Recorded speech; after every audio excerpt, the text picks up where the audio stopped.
السلام عليكم. الفيديو ديالنا اليوم غادي يكون من العاصمة الاقتصادية الدار البيضاء وأكبر مدن المملكة. غنحاول نقربكم من بعض الأماكن الجميلة بهذه المدينة اللي فيها بزاف ما يتشاف. احنا كنتواجدوا دابا بأحد أهم الأماكن بالمدينة، ساحة الحمام.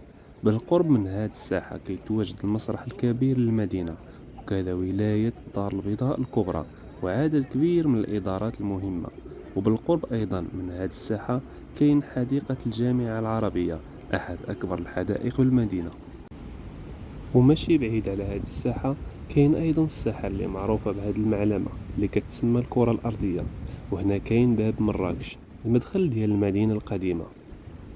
نغيروا شوية جو من ساحات المدينة وغادي نهودوا جهة البحر باش نلقاو واحد من أهم وأكبر لي مول اللي كاينين في مدينة الدار البيضاء، مارينا شوبينغ.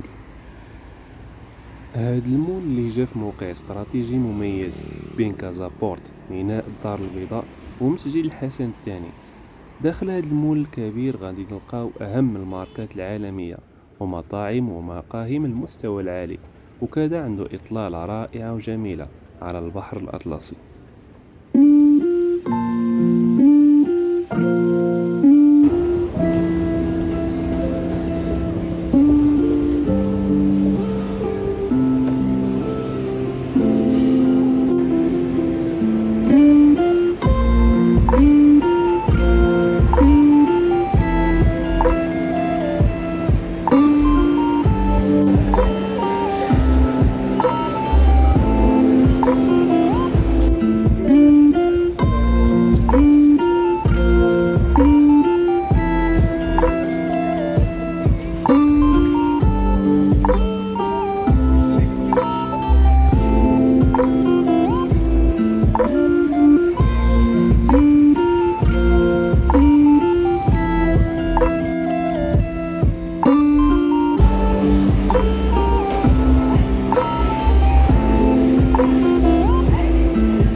وليس ببعيد على هذا المول غادي نلقاو المعلمة الكبيرة مسجد الحسن الثاني، والرمز الأهم ديال المدينة.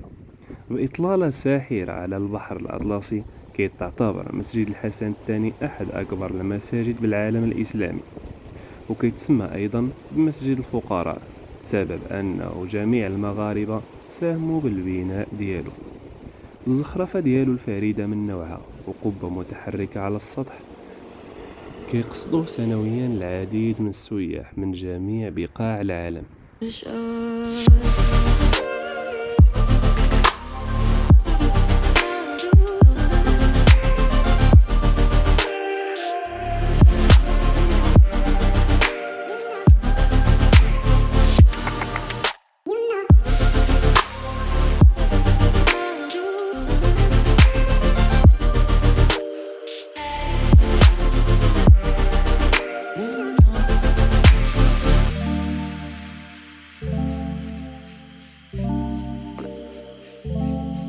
كما العادة كنشكركم على حسن الإصغاء والمتابعة. كنتمنى أنه الفيديو يكون عجبكم. ما تنسوناش بالدعم ديالكم بالاشتراك في القناة ديالي على اليوتيوب والصفحة ديالي على الفيسبوك. والسلام عليكم، تلاقاو في فيديو جاي إن شاء الله.